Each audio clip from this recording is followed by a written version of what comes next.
Hello everyone, welcome back to my YouTube channel. आज हम concept discuss करेंगे hybridisation का। ये कंसेप्ट क्वांटम मैकेनिक्स का है, जिसको पुलिंग ने इंट्रोड्यूस किया था ताकि जो मॉलिक्यूलर ज्योमेट्रीज हैं उसको एक्सप्लेन किया जा सके। अब हम डिस्कस करेंगे इसकी डेफिनेशन।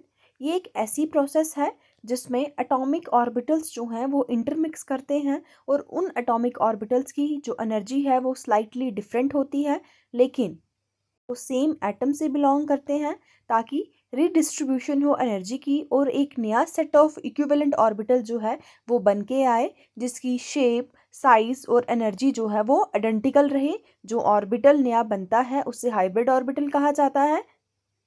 इन शॉर्ट, हाइब्रिडाइजेशन एक ऐसी प्रोसेस है जिसमें एटॉमिक ऑर्बिटल्स इंटरमिक्स करते हैं ताकि कुछ नए ऑर्बिटल्स बने और नए ऑर्बिटल्स को बोला जाता है हाइब्रिड ऑर्बिटल्स। अब कुछ बेसिक रूल्स हैं हाइब्रिडाइजेशन के, दैट इज जितने नंबर ऑफ हाइब्रिड ऑर्बिटल्स बनेंगे वो उसी के इक्वल होगा जितने एटॉमिक ऑर्बिटल्स कंबाइन हुए थे। हाइब्रिड ऑर्बिटल जो हैं उनकी शेप, उनकी एनर्जी जो है वो इक्विवेलेंट होगी as to the initial orbital जो कंबाइन हुए थे। हाइब्रिडाइजेशन की हेल्प से हम ज्योमेट्री, बॉन्ड एंगल जो है किसी भी मॉलिक्यूल का वो पता कर सकते हैं। नेक्स्ट अब हम डिस्कस करेंगे टाइप्स ऑफ हाइब्रिडाइजेशन। सबसे पहली टाइप है sp हाइब्रिडाइजेशन। इसमें एक s ऑर्बिटल और एक p ऑर्बिटल आपस में इंटरमिक्स करते हैं ताकि दो नए इक्विवेलेंट sp हाइब्रिड ऑर्बिटल्स बनाए जा सकें। जो मॉलिक्यूल sp हाइब्रिडाइजेशन शो करते हैं उनकी ज्योमेट्री लीनियर होती है, साथ ही बॉन्ड एंगल जो है वो 180 डिग्री रहता है, जिसमें 50% s करेक्टर और 50% जो है वो p करेक्टर रहता है। अब एक एग्जांपल की हेल्प से हम देखते हैं। जैसे हमने यहाँ पे एग्जांपल ली है BeCl2 की।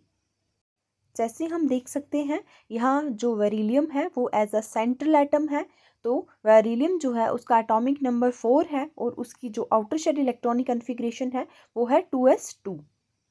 वही बेरिलियम जब एक्साइटेड स्टेट में जाएगा तो वो जो 2s का इलेक्ट्रॉन है एक आगे शिफ्ट हो जाएगा 2px में, और जो मॉलिक्यूल होगा उसकी हाइब्रिडाइजेशन बनेगी sp with the bond angle of 180 degree and the shape is linear.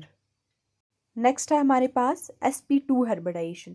sp2 hybridisation means एक s ऑर्बिटल और दो p ऑर्बिटल्स जो हैं वो इंटरमिक्स हो रहे हैं और तीन नए इक्विवेलेंट ऑर्बिटल्स बना रहे हैं जिन्हें हम हाइब्रिड ऑर्बिटल्स कहते हैं।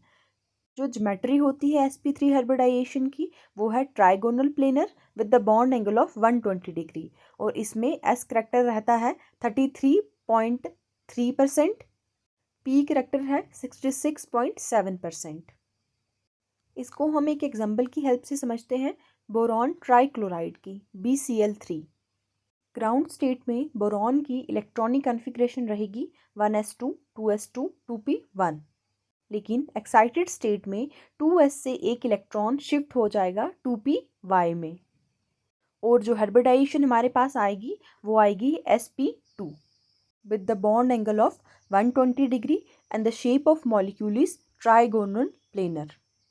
नेक्स्ट है हमारे पास sp3 हाइब्रिडाइजेशन, जिसमें एक s ऑर्बिटल और तीन p ऑर्बिटल्स आपस में इंटरमिक्स होते हैं और 4 इक्विवेलेंट न्यू ऑर्बिटल्स बनाते हैं। इसमें जो शेप होती है वो मॉलिक्यूल की रहती है tetrahedral with the bond angle of 109.5 degree. अगर s करेक्टर की बात करें तो इसमें s करेक्टर रहता है 25% और p करेक्टर रहता है 75%। अब इसको हम डिटेल में समझते हैं with the example of methane, जिसमें कार्बन जो है एज अ सेंट्रल एटम है और कार्बन जो है उसका एटॉमिक नंबर 6 है, दैट इज इसकी जो इलेक्ट्रॉनिक कन्फिग्रेशन रहेगी वो रहेगी 1s2 2s2 2p2।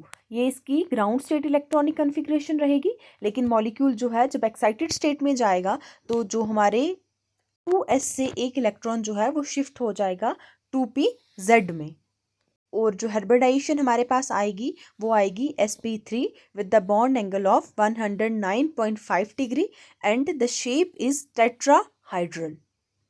नेक्स्ट कुछ और टाइप्स हम डिस्कस करेंगे। sp3d।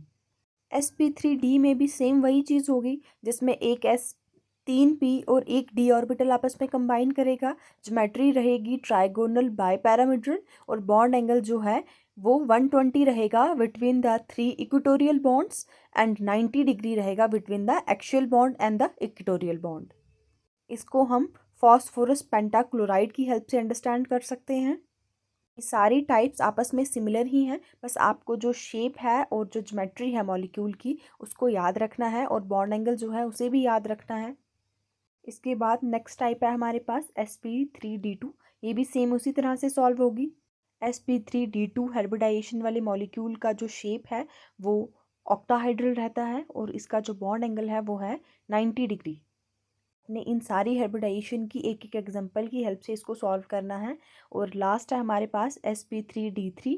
इसके लिए जो शेप रहती है वो रहती है पेंटागोनल बायपैरामिड्रल और बॉन्ड एंगल जो है वो रहता है 72 degree between the 5 equatorial bonds and 90 degree between the axial bond and the equatorial bond. Exam में वो मॉलिक्यूल देके उसकी शेप और उसकी ज्योमेट्री पूछ सकते हैं, तो आपने हाइब्रिडाइजेशन के कंसेप्ट को बहुत डीपली अंडरस्टैंड करना है, प्लस आपको मॉलिक्यूल की हाइब्रिडाइजेशन जो है वो निकालनी आनी चाहिए। हमारी आज की इस वीडियो में इतना ही। आई होप ये नोट्स आपके लिए हेल्पफुल रहे होंगे। मिलते हैं हमारी अगली वीडियो में। Thanks for watching.